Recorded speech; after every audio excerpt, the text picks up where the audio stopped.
Que maravilha! Os vossos pais comeram pão no deserto e morreram.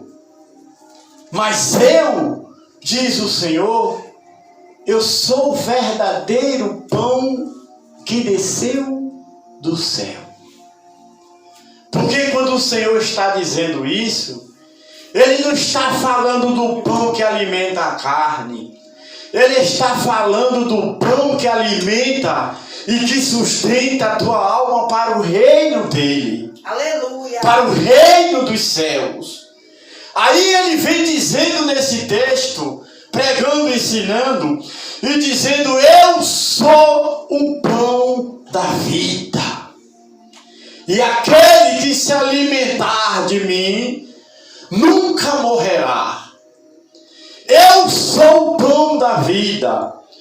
E aquele que comer, se alimentar de mim, viverá eternamente. Glória a Deus. Viverá eternamente.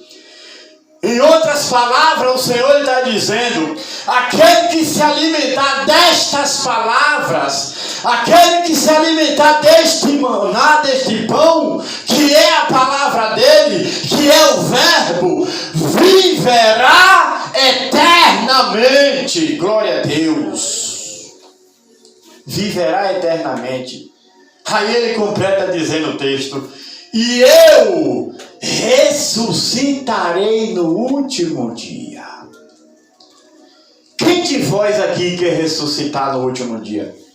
Amém, Jesus. Todos nós queremos ressuscitar no último dia. Mas para a gente ressuscitar, a gente precisa comer do pão. A gente precisa se alimentar desta palavra.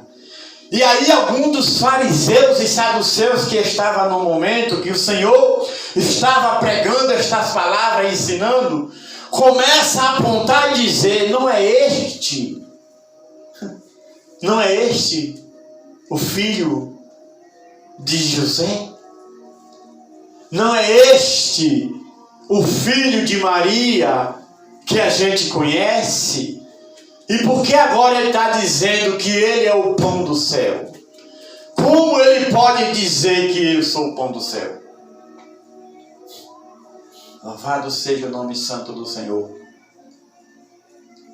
E o Senhor começa a pregar palavras duras para aquele homem. Palavras firmes. Aliás, se tratando de palavra, igreja, ela existe de várias maneiras.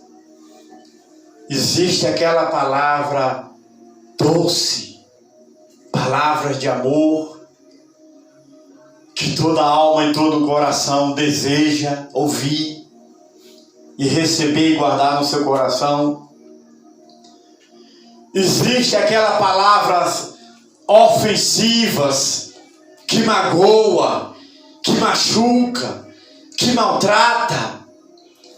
Mas existe também as palavras duras, palavras de correção, que não são palavras que machucam, mas são palavras de correção.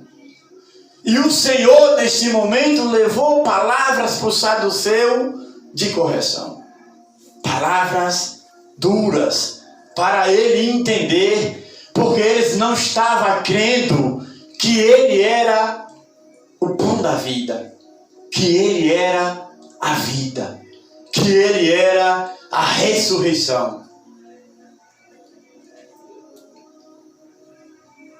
Interessante que quando o Senhor pregou as palavras duras, todos que estavam ao redor ouvindo, depois que ele tinha saído do meio da multidão, muitos saíram, muitos viraram as costas para o Senhor.